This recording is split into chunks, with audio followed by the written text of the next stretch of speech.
നിങ്ങൾ കേട്ടുകൊണ്ടിരിക്കുന്നത് റേഡിയോ മാറ്റുലി 90.4. കേൾക്കൂ, ആസ്വദിക്കൂ, അറിവ് നേടൂ. റേഡിയോ മാറ്റുലി, മാറ്റത്തിന്റെ ശംഖുലി. ഞങ്ങൾക്കുമുണ്ട് പറയാൻ.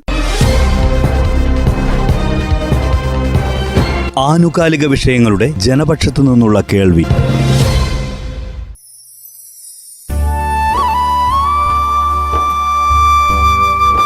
നമസ്കാരം. എല്ലാ പ്രിയ ശ്രോതാക്കൾക്കും ഞങ്ങൾക്കുമുണ്ട് പറയാൻ എന്ന പരിപാടിയിലേക്ക് സ്വാഗതം. കോലമ്പറ്റ പാടശേഖര സമിതിയിലെ അംഗങ്ങളാണ് കഴിഞ്ഞ അധ്യായത്തിൽ സംസാരിച്ചിരുന്നത്. കോലമ്പറ്റ പാടശേഖര സമിതിയിലുള്ള വർഗീസ്, ഹംസ, മത്തായി എന്നിവരാണ് ഇന്നും ഈ പരിപാടിയിൽ സംസാരിക്കുന്നത്.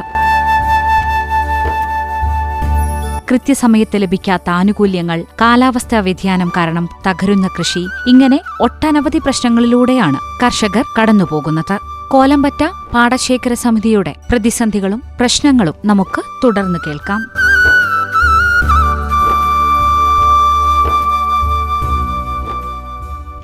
എല്ലാവരും ഇപ്പം നെൽകൃഷിയിൽ നിന്ന് പിന്മാറുകയാണല്ലോ.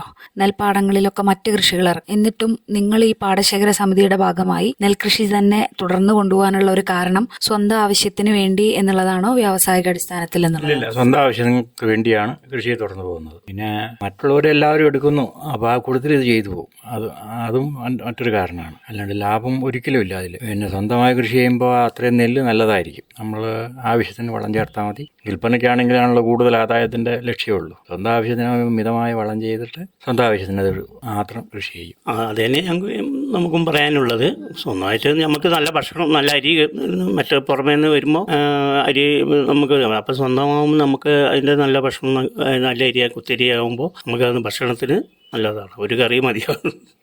അതാണ് അതിൻ്റെ പ്രത്യേകത. പിന്നെ കുറേ ആൾക്കാർ ഇത് ലാഭം ഉദ്ദേശിച്ച് ചെയ്യുന്നു. പക്ഷേ ലാഭത്തിൻ്റെ അല്ല, നമ്മളൊരു ഭക്ഷണം നമ്മളെ വീട്ടിലെ ആവശ്യത്തിനൊക്കെ നല്ലൊരു ഇത് കിട്ടാൻ വേണ്ടിയിട്ടാണല്ലോ നമ്മൾ ചെയ്യുന്നത്. പിന്നെ എന്നാൽ എല്ലാവരും ഈ പറഞ്ഞ പോലെ ഓരോ കൂടുതൽ ലാഭം കണ്ടിട്ട് ചിലത് ചെയ്യുന്നുണ്ട്. അപ്പോൾ അത് വയൽ കൃഷി നമുക്ക് എന്തായാലും നല്ലൊരു ഇത് തന്നെയാണ്. എൻ്റെ അഭിപ്രായത്തിൽ എനിക്ക് കുഴപ്പമൊന്നും തോന്നിയിട്ടില്ല. നമ്മൾ കൃഷി ചെയ്തതിലൊന്നും വലിയ നഷ്ടമായിട്ട് വലിയ തോന്നുന്നു. കാരണം കൂടുതലാകുമ്പോൾ 3-4 ഏക്കർ കൂടുതലാകുമ്പോൾ വലിയൊരു നഷ്ടമായിട്ട് തോന്നുന്നില്ല. പക്ഷെ സർക്കാരിൽ നിന്നൊന്നും ഉള്ള ആനുകൂല്യങ്ങൾ എനിക്ക് പറയാനുള്ളത് കൂടുതലായിട്ട് വർദ്ധിപ്പിച്ച് നെല്ലിന് വില കൂട്ടി തരാനും എന്നുള്ളൊരു ഇതിപ്പോ പാടത്തെ സംബന്ധിച്ചിട്ട് സർക്കാർ സഹായം തരുന്നില്ല എന്ന് പറയാൻ പറ്റില്ല. കാരണം ഇപ്പൊ ഈ വർഷം പാടത്തേക്ക് 1 കോടി 1.5 കോടിന്റെ അടുക്കുള്ള സംഖ്യക്ക് കണക്കാക്കിയിട്ട് പൈപ്പ് ലൈനിന്റെ പരിപാടി വർക്ക് നടത്തിയിട്ടുണ്ട്. പൈപ്പ് ലൈനിന്റെ വർക്ക് നടത്തി പൈപ്പെല്ലാം പിന്നെ ചാലെടുത്ത് മൂടി, അതിനുശേഷം മോട്ടറും അതിനോടനുബന്ധിച്ചുള്ള സാധനങ്ങൾ വരാൻ വെയിറ്റ് ചെയ്യുകയാണ്. അടുത്ത വർഷം മുതൽ പിന്നെ ഇത് വർക്ക് ആയി കഴിഞ്ഞാൽ നമുക്ക് മെഷീനറീസുകൾ ഉപയോഗിച്ച് 2 കൃഷി എടുക്കാൻ കഴിയുമെങ്കിൽ ചെയ്യാമെന്നുള്ളതുണ്ട്. അത് കർഷകരുടെ താല്പര്യം പോലെ ആയിരിക്കും. പിന്നെ അതുമാത്രമല്ല, ഈ പാടത്ത് വർഷക്കാലമായി കഴിഞ്ഞാൽ വെള്ളത്തിന്റെ ശല്യം കൊണ്ട് ഭയങ്കരമായ ബുദ്ധിമുട്ടുണ്ട്. ഏതാണ്ട് ഒരു 25 വർഷത്തിന് മുമ്പ് കുറഞ്ഞ ഭാഗം ട്രൈബൽ ഫണ്ട് ഉപയോഗിച്ച് കുറഞ്ഞ ഭാഗം കനാല് കോൺക്രീറ്റ് ചെയ്തതാണ്. അതിനുശേഷമുള്ള ഭാഗങ്ങളൊന്നും ഇതുവരെ യാതൊരു പ്രവർത്തനങ്ങളും സർക്കാരിന്റെ ഭാഗത്തുനിന്ന് നമുക്ക് കിട്ടിയിട്ടില്ല. ഈ മോട്ടോർ പ്രവർത്തിപ്പിക്കുക എന്നുള്ളതല്ല മെയിൻ. അതിൽ കൂടുതൽ കർഷകർക്ക് കൃഷി ഭൂമിയിലേക്ക് ശല്യമായ രീതിയിൽ വെള്ളം കയറി വരുന്നത് തടയാൻ വേണ്ടി ഈ തോടുകൾ കോൺക്രീറ്റ് ചെയ്ത് നല്ല രീതിയിൽ പിന്നെ വെള്ളം പുഴയിലേക്ക് ഒഴുകേണ്ട സംവിധാനത്തിലൂടെ പോകുകയും വേണ്ട ഏർപ്പാടുകൾ സർക്കാർ തലത്തിൽ നിന്ന് ഉണ്ടാവുകയും അതിനുള്ള ഫണ്ട് അനുവദിച്ച് തോട് വൃത്തിയാക്കി ചെയ്തു തരികയാണ് ചെയ്യേണ്ടത്. തൊഴിലുറപ്പുകാർ വന്ന് തോട് ചെറുതായ രീതിയിൽ എന്തെങ്കിലും കാട്ടി പോകുന്നുണ്ടെങ്കിൽ അതുകൊണ്ട് കർഷകന് ഈ ഗുണത്തേക്കാളേറെ ദോഷമാണ് ഇതുവരെ ഉണ്ടായിട്ടുള്ളത്. കാരണം എന്താണെന്ന് വെച്ചാൽ കൊടും മഴയുടെ സമയത്താണ് അവര് തോട് നന്നാക്കാൻ വരിക. പഞ്ചായത്തിൽ നിന്ന് അപ്പോഴാണ് വിടുന്നത് എന്നാണ് പറയുന്നത്. പല പ്രാവശ്യം അവരോട് ഈ കാര്യങ്ങൾ ആലോചിച്ചിട്ടാണ് ഇതുപോലെ ഉണക്കുള്ള സമയത്താണ് തോട് നന്നാക്കുന്നതെങ്കിൽ തോടിൻ്റെതായ രീതിയിൽ ആ തോട് നന്നാക്കാൻ കഴിയുകയും ചെയ്യും. അതുമാത്രമല്ല തോടിന് വീതി കൂടുതലെടുത്ത് ചെയ്യാനും താത്തി മണ്ണെടുത്ത് തോട് നന്നാക്കാനും കഴിയും. ഇത് ഇപ്പോഴവർ ചെയ്യുന്നത് എന്താണെന്ന് വെച്ചാൽ ശക്തമായ മഴ പെയ്യുന്ന സമയത്ത് തൊഴിലാളികളെ പറഞ്ഞു വിട്ട് ആ തോട്ടിന്റെ വരമ്പിലേക്ക് വെട്ടിവെക്കേണ്ട മണ്ണും പുല്ലും അടക്കം തോട്ടിലൂടെ ഒഴുക്കി വിടുന്ന രീതിയിലുള്ള ഒരു തൊഴിലുറപ്പ് സംവിധാനമാണ് ഇന്ന് പാടത്ത് നടന്നുകൊണ്ടിരിക്കുന്നത്. അത് ഒഴിവാക്കാൻ ആ രീതിയിലുള്ള പ്രവർത്തനങ്ങൾ ഒഴിവാക്കി ഒന്നുകിൽ കർഷകന് തന്നെ പാടശേഖരത്തെ അവനവന്റെ ഏരിയ നന്നാക്കി അതിന് തൊഴിലുറപ്പോ ആ രീതിയിലുള്ള കർഷകര് തൊഴിലാളികൾ തന്നെയാണല്ലോ, അപ്പോൾ അവർക്ക് അതിനുള്ള ആനുകൂല്യം സർക്കാർ തലത്തിൽ കൊടുക്കാൻ വേണ്ട നടപടികളാണ് ഉണ്ടാവേണ്ടത്. അല്ലാതെ തൊഴിലുറപ്പുകാർക്ക് പണിയുണ്ടാക്കി കൊടുത്ത് കർഷകനെ ബുദ്ധിമുട്ടിപ്പിക്കുന്ന രീതിയിലേക്കുള്ള ഒരു സംവിധാനം ഇപ്പോൾ സർക്കാർ നടത്തിക്കൊണ്ടിരിക്കുന്നത് ഒഴിവാക്കിയാണ് വേണ്ടത്. അതുപോലെ തന്നെ കർഷകൻ എന്ന വാക്കിന് അർത്ഥം വെച്ച് കർഷകർക്ക് സർക്കാരിൽ നിന്ന് കിട്ടേണ്ടതായ ആനുകൂല്യങ്ങളോ കാര്യങ്ങളൊന്നും ഇപ്പോൾ അനുവദിച്ചു കിട്ടുന്നില്ല. ഇപ്പോൾ പുതിയതായ ഒരു പദ്ധതി പ്രകാരം കർഷകന് വേണ്ടിയിട്ട് നഴ്സറികൾ എല്ലാ പഞ്ചായത്ത് തലത്തിലും തെങ്ങ്, കവുങ്ങ്, അതുപോലെ തന്നെ നാരകം അങ്ങനെയുള്ള പല നഴ്സറികളും ഉണ്ടാക്കി കോടിക്കണക്കിന് രൂപ ദുർച്ചെലവ് നടത്തുന്ന ഈ അവസരത്തിൽ യഥാർത്ഥ കർഷകരുടെ അടുത്തേക്ക് ഈ രീതിയിലുള്ള ഒന്നും എത്തുന്നില്ല. പിന്നീട് ഈ വർഷം അവര് ബന്ധപ്പെട്ട് ഞാനിപ്പോ എന്റെ പഞ്ചായത്തിൽ അന്വേഷിച്ച സമയത്ത് പഞ്ചായത്തുകാർ പറഞ്ഞെന്താ വെച്ചാൽ കേന്ദ്ര ഗവൺമെന്റ് പിന്നെ ജോലിയുള്ള ആൾക്കാർക്കോ ജോലിക്കാരുടെ വീട്ടുകാർക്കോ ഒന്നും കൊടുക്കാൻ പാടില്ല എന്ന് പറഞ്ഞു. 5 സെന്റ് ഭൂമിയുള്ള ഒരു പ്രവർത്തകന് അവന് 50 തെങ്ങ് തൈയോ അല്ലെങ്കിൽ 25 തെങ്ങ് തൈയോ കൊടുത്തു കഴിഞ്ഞാൽ അവൻ എവിടെ കൊണ്ടു നടന്നത്? യാതൊരു തത്വദീക്ഷയുമില്ലാതെ ആവശ്യക്കാരായ കർഷകർക്ക് കൊടുക്കേണ്ടതായ സാധനങ്ങൾ ദുർവിനിയോഗം നടത്തി ഇപ്പോൾ വിതരണം ചെയ്യുന്ന ഒരു സംവിധാനമാണ് ഈ തൊഴിലുറപ്പ് മൂലം നടന്നുകൊണ്ടിരിക്കുന്നത്. തൊഴിലുറപ്പിൽ വളരെയേറെ അപാകതകളുണ്ട്.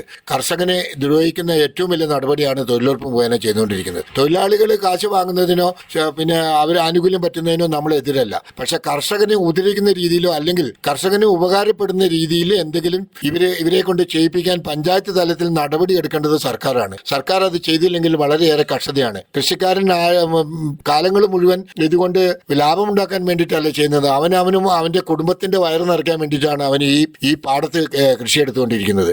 അത് കാലങ്ങളായി ചെയ്തുകൊണ്ടിരിക്കുന്ന ഇതെല്ലാം ചുരുങ്ങി ഇപ്പോൾ പാടത്ത് വാഴ കൃഷികളും പിന്നെ കവുങ്ങ് തെങ്ങുകളും എല്ലാം വെച്ച് കുറേ ഭാഗങ്ങൾ അങ്ങനെ പോയി. ഇത് സർക്കാർ ഇതെല്ലാം അറിഞ്ഞിട്ട് തന്നെയാണ്, അറിയാതെയൊന്നുമല്ല. പാടത്ത് കൃഷിയെടുക്കാൻ പാടില്ല എന്ന് ഒരു ഭാഗത്ത് പറയുമ്പോൾ മറ്റൊരു ഭാഗത്ത് കരയാക്കാനുള്ള പെർമിഷൻ കൊടുത്ത് ഈ കരയിലെല്ലാം പിന്നെ വേണ്ടപ്പെട്ട രീതിയിൽ നെൽകൃഷി ചെയ്യേണ്ട സ്ഥലത്ത് നെൽകൃഷി ഒഴിവാക്കി മറ്റുള്ള കൃഷികൾ ചെയ്യുക. പിന്നെ അതുപോലെ കരയാക്കി കഴിഞ്ഞാൽ ഭീമമായ പൈസ കിട്ടും സർക്കാരിന്, ടാക്സുകളും ബാക്കി ഇതെല്ലാം കിട്ടും. ഇപ്പോൾ വൻതുക വെച്ചിട്ടാണല്ലോ ഈ വയലുകളെല്ലാം കരയാക്കി സർക്കാർ പിന്നെ രജിസ്റ്റർ ചെയ്ത് കൊടുക്കുന്നത്. അപ്പോൾ ആ രീതിയിലുള്ള ആദായം കണക്കാക്കിക്കൊണ്ട് പാടങ്ങളെല്ലാം ഒഴിവാക്കി വരികയാണ്. സർക്കാരിന് പാടത്തോട് താല്പര്യമില്ല എന്നുള്ളതാണ് എനിക്ക് മനസ്സിലാകുന്നത്. പിന്നെ നമ്മൾ ഈ തൊഴിലുറപ്പില് നമ്മൾ ആദ്യം പറഞ്ഞു ഈ നെൽകൃഷി കാപ്പി ഒക്കെ പറിച്ചു തരാൻ നല്ല നാട്ടിൽ ഞങ്ങൾ ഈ പുറമെ ഉള്ള ആൾക്കാരോടാണ് ഈ ബംഗാളികൾ കൊണ്ടാണ് ഈ നാട്ടിൽ നടല്. അപ്പോൾ എന്താ വെച്ചാൽ ഇവര് തൊഴിലുറപ്പിലായിരുന്ന ഈ കൃഷി നമുക്ക് ചെയ്തു തന്നാൽ നാട്ടിൽ നടലും കാപ്പി പറയും ഇങ്ങനെയുള്ള ഒരു ഇത് ഉണ്ട്. അത് തൊഴിലുറപ്പിൽ കൂടെ ഉൾക്കൊള്ളുത്തി തന്നാൽ നമുക്കൊരു വലിയൊരു ഉപകാരമായിരിക്കും. പിന്നെ ഈ കര എന്നുള്ള പിന്നെ തീരെ നിവൃത്തിയില്ലാത്ത കരഭൂമി 5 സെന്റ് 10 സെന്റ് ഭൂമി അത് കരയാക്കി തന്നെ കൊടുക്കണം. അല്ലാതെ നമുക്ക് പിന്നെ 5 സെന്റ് 10 സെന്റ് ഭൂമി വീട് വെക്കുന്നവന് അവന് ജീവിക്കണ്ടേ. അപ്പോൾ അത് പറ്റില്ല. കാരണം എന്നാൽ പിന്നെ അത് 5 സെന്റ് 10 സെന്റ് ഭൂമിയുള്ളവന് അത് കരയാക്കി കൊടുക്കുക തന്നെ വേണം. കാരണം എന്നാലേ നിലനിൽപ്പ് ഉണ്ടാവുള്ളൂ. ജനങ്ങൾ വർദ്ധിക്കുകയല്ലേ. അപ്പോൾ അതിനനുസരിച്ച് ചെയ്തു കൊടുക്കുന്നത് നല്ല കാര്യമാണെന്ന് എൻ്റെ അഭിപ്രായം. കൃഷി വകുപ്പിന്റെയോ കൃഷി ഓഫീസുകളൊക്കെ നിങ്ങൾക്ക് വേണ്ട നിർദ്ദേശങ്ങളോ കൃഷി ഇറക്കുന്നതിനെ പറ്റിയോ എന്തെങ്കിലുമൊക്കെ പറഞ്ഞു തരാറുണ്ടോ? കൃഷി എടുക്കേണ്ട കാലങ്ങളിൽ അവർ പിന്നെ നമുക്ക് മൊബൈൽ മെസ്സേജ് മുഖേന കൃഷിക്കാരന് ഓരോരോ കാര്യങ്ങൾ ഇന്ന കാര്യങ്ങൾ ചെയ്യണമെന്നുള്ള കാര്യം പറയുന്നുണ്ട്. പക്ഷെ ആ പറയുന്ന രീതിയിലും അവർ പഠിച്ചു വെച്ച രീതിയിലും കർഷകന് കൃഷിയെടുക്കാൻ കഴിയില്ല ഇന്നത്തെ അവസ്ഥയിൽ. കാരണം ആ രീതിയിലല്ല ഇന്നത്തെ കൃഷിയുടെ മെത്തേഡുകൾ പോകുന്നത്. അത് സാഹചര്യങ്ങൾ മനസ്സിലാക്കി പല സ്ഥലങ്ങളിൽ നിന്നും വരുന്ന ഉദ്യോഗസ്ഥന്മാർക്ക് പല രീതിയിലുള്ള അഭിപ്രായങ്ങളായിരിക്കും പറയാനുണ്ടാവുക. അല്ലാതെ ഇപ്പോൾ ഉദാഹരണം ഞാൻ പറഞ്ഞു തരാം. ഇപ്പോൾ തൊഴിലുറപ്പുകാരെ തെങ്ങ് നടാൻ വിടുന്നുണ്ട്. ഒരു തൊഴിലുറപ്പുകാരോടും ഇന്ന് വരെ ഒരു തെങ്ങ് നടേണ്ടത് എങ്ങനെയാണെന്ന് ഈ കൃഷി വകുപ്പിൽ നിന്നോ അല്ലെങ്കിൽ പഞ്ചായത്തിൽ നിന്നോ ഇതുവരെ വിവരം കൊടുത്തിട്ടില്ല. ഒരു തെങ്ങിന് എത്ര മീറ്റർ ഇത്ര താഴ്ച വേണം, അല്ലെങ്കിൽ ഇത്ര വീതി വേണം, അല്ലെങ്കിൽ പിന്നെ അതിന്റെ നീളം ഇത്ര വേണം എന്നുള്ള രീതിയിലോ, അത് കഴിഞ്ഞാൽ ഈ തെങ്ങ് പിന്നെ ഏത് രീതിയിൽ അത് അതിൻ്റെതായ മറ്റു വളങ്ങൾ ചെയ്തു കൊടുക്കണം, അങ്ങനെയുള്ള കാര്യങ്ങളൊക്കെ ശരിക്ക് കർഷകരെ ബോധ്യപ്പെടുത്താൻ വേണ്ടി ക്ലാസുകൾ എടുക്കേണ്ടതാണ് കൃഷി വകുപ്പ് മുഖേന ചെയ്യേണ്ടത്. അത് അങ്ങനെയുള്ള കാര്യങ്ങളൊന്നും ഉണ്ടാവില്ല. ആവുന്നില്ല. കൃഷി വകുപ്പ് കൃഷിന്റെ ആനുകൂല്യങ്ങൾ കിട്ടേണ്ട കാലത്ത് ഇന്ന ആനുകൂല്യങ്ങളുണ്ട്, നിങ്ങൾ അപേക്ഷ കൊണ്ടുവരണം. അതും മുമ്പ് കൃഷി വകുപ്പ് തന്നെ ചെയ്തുകൊണ്ടിരുന്ന വർക്കുകൾ ഇപ്പോൾ പാടശേഖര സമിതികളും കുരുമുളക് സമിതികളും അതുപോലെ തന്നെ ഇപ്പോൾ പുതിയതായിട്ട് കേരഗ്രാമം എന്ന് പറഞ്ഞൊരു പദ്ധതി വന്നിട്ടുണ്ട്. കേര സമിതികളും എല്ലാം ബന്ധപ്പെട്ടിട്ട് ഇപ്പോൾ അവർ ചെയ്ത് അതിൻ്റെതായ പേപ്പറുകളെല്ലാം 90% വർക്ക് ആക്കി കൊടുക്കേണ്ട ഇതുവരെയുള്ളത് പിന്നെ കമ്മിറ്റിക്കാരും ബാക്കി ബന്ധപ്പെട്ട ആൾക്കാരാണ് ചെയ്യുന്നത്. ഇതെല്ലാം മുമ്പ് കൃഷി വകുപ്പിൽ തന്നെ ചെയ്തുകൊണ്ടിരുന്നതാണ്. ഇപ്പൊ എന്തോ അഗ്രിസ്റ്റാക്ക് രജിസ്ട്രേഷൻ എന്ന് പറഞ്ഞിട്ട് വരുന്നുണ്ടല്ലോ, നിങ്ങളെല്ലാം അതിൽ രജിസ്റ്റർ ചെയ്തോ? അഗ്രിസ്റ്റാക്ക് രജിസ്ട്രേഷൻ എന്ന് പറഞ്ഞാൽ കഴിഞ്ഞ വർഷം തുടങ്ങിയതാണ്. കഴിഞ്ഞ വർഷം തുടങ്ങി ഇതേ രീതി ഇപ്പൊ ഞാനിപ്പോ ആദ്യം പറഞ്ഞ അതേപോലെ തന്നെ പിന്നെ മൊബൈൽ മുഖേന എല്ലാവർക്കും അതിൻ്റെതായ ഗ്രൂപ്പിലിട്ട് അതിന്റെ വിവരങ്ങൾ കൊടുത്തിട്ടുണ്ട്. അന്ന് ആവശ്യപ്പെട്ട കുറെ ആൾക്കാർ, ഏതാണ്ട് പകുതി ആൾക്കാർ ചെയ്തിട്ടുണ്ടെന്നുള്ളതാണ് എനിക്ക് മനസ്സിലാവുന്നത്. ഞാനത് ചെയ്തിട്ടുണ്ട്. എനിക്ക് എന്റെ ഭാര്യയുടെ പേരിൽ ഭൂമിയുണ്ട്. ഞങ്ങൾ രണ്ടാളും രജിസ്റ്റർ ചെയ്തിട്ടുണ്ട്. പിന്നെ ചെയ്യാത്ത ആൾക്കാർക്ക് അത് ചെയ്യാൻ വേണ്ടിയിട്ട് ഇപ്പോൾ കളക്ടർ നിർദ്ദേശം കിട്ടുന്നതിന് മുമ്പേ തന്നെ ഈ ഞങ്ങൾക്ക് ഫീൽഡിന്റെ വാട്സപ്പ് ഗ്രൂപ്പ് ഉണ്ട്. ആ ഗ്രൂപ്പ് മുഖേന കൃഷി വകുപ്പിൽ നിന്ന് കിട്ടുന്ന നിർദ്ദേശങ്ങൾ നമ്മൾ കർഷകരെ അതാത് സമയങ്ങളിൽ അറിയിക്കുന്നുണ്ട്. അതാത് സമയം അറിയിച്ച് ഇപ്പൊ അത് നടന്നുകൊണ്ടിരിക്കുകയാണ്. ഇപ്പൊ എനിക്കിപ്പോ എന്റെ വാർഡിൽ ഉൾപ്പെട്ട ഈ ഏരിയയിൽ ഇപ്പോ 29-ാം തീയതിക്ക് നമ്മൾ പാലക്കമുന എന്ന സ്ഥലത്ത് വെച്ചിട്ട് ഒരു 3-4 വാർഡുകൾ ഒന്ന് കേന്ദ്രീകരിച്ച് ഇത് ചെയ്യാനുള്ള സംവിധാനമുണ്ട്. അതുമാത്രമല്ല ഒഴിവുള്ള സമയങ്ങളിലും ഈ 30-ാം തീയതി വരെയാണ് ഡേറ്റ്. ഒഴിവുള്ള സമയങ്ങളിൽ പിന്നെ കൃഷി വകുപ്പിൽ പോയാൽ കൃഷി വകുപ്പിൽ നിന്നും ചെയ്തു കൊടുക്കാമെന്ന് കൃഷി ഓഫീസർ പറഞ്ഞിട്ടുണ്ട്. അതുകൊണ്ട് കുറെ ആൾക്കാർ അവിടെയും പോയി ചെയ്യുന്നുണ്ട്. ഏതാണ്ട് നല്ല രീതിയിലുള്ള ആൾക്കാർ ഇപ്പൊ ചെയ്തുകൊണ്ടിരിക്കുന്നുണ്ട്. ഈ 30-ാം തീയതി വരെ ഡേറ്റ് ഉണ്ട്. അപ്പൊ മിക്കവാറും ഈ മീനങ്ങാടി പഞ്ചായത്തിലും എല്ലാ ഭാഗത്തും ആ പീരീഡിനുള്ളിൽ തന്നെ ഇത് രജിസ്ട്രേഷൻ നടക്കും എന്നുള്ളതാണ് നമ്മുടെ വിശ്വാസം. അതുമാത്രമല്ല ഇതിപ്പോ പുതിയ ഈ തീരുമാനപ്രകാരം വളങ്ങൾ വാങ്ങണമെങ്കിൽ അതിനുള്ള സബ്സിഡി, അതുപോലെ തന്നെ ഇപ്പൊ നമ്മൾ നെല്ല് കൊടുക്കണമെങ്കിൽ അതിനുള്ള സബ്സിഡി, അതുപോലെ കാർഷികമായ രീതിയിൽ ഏത് കിട്ടണമെങ്കിലും ഈ അഗ്രിസാക്ക് രജിസ്ട്രേഷനുള്ള ആൾക്കാർക്ക് മാത്രമേ കൊടുക്കാൻ പാടുള്ളൂ എന്നുള്ള ഒരു നിർദ്ദേശമുണ്ട്. അപ്പൊ അതുകൊണ്ട് ഇപ്പൊ മിക്കവാറും എല്ലാ ആൾക്കാർക്കും പിന്നെ ഇതിനെ പറ്റിയിട്ടുള്ള വിവരങ്ങൾ കൊടുത്ത സ്ഥിതിക്ക് എല്ലാവരും ചെയ്യുമെന്ന് തന്നെയാണ് പ്രതീക്ഷിക്കുന്നത്. പരാതികൾ പറയുന്നതിനപ്പുറം കൃത്യമായ ആസൂത്രണത്തിലൂടെയും അധികാരികളുടെ അടിയന്തര ഇടപെടലുകളിലൂടെയും മാത്രമേ കാർഷിക മേഖലയെ നമുക്ക് തിരിച്ചുപിടിക്കാൻ സാധിക്കൂ. ഞങ്ങൾക്കുമുണ്ട് പറയാൻ എന്ന പരിപാടിയിൽ ശ്രോതാക്കൾ കേട്ടത് കോലമ്പറ്റ പാടശേഖര സമിതിയെക്കുറിച്ചാണ്. കോലമ്പറ്റ പാടശേഖര സമിതി ഉന്നയിച്ച പ്രശ്നങ്ങൾക്ക് എത്രയും വേഗം ബന്ധപ്പെട്ട അധികാരികളുടെ ഭാഗത്തുനിന്ന് ശാശ്വതമായ ഒരു പരിഹാരം ഉണ്ടാകുമെന്ന് നമുക്ക് പ്രത്യാശിക്കാം. ഈ പരിപാടിയിൽ പങ്കെടുത്ത കോലമ്പറ്റ പാടശേഖര സമിതിയിലെ അംഗങ്ങൾക്കും ശ്രോതാക്കൾക്കും നന്ദി. ഞങ്ങൾക്കുമുണ്ട് പറയാൻ ഇവിടെ പൂർണ്ണമാകുന്നു. നന്ദി, നമസ്കാരം.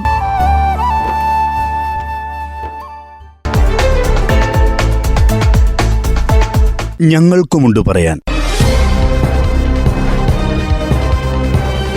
ആനുകാലിക വിഷയങ്ങളുടെ ജനപക്ഷത്തു നിന്നുള്ള കേൾവി.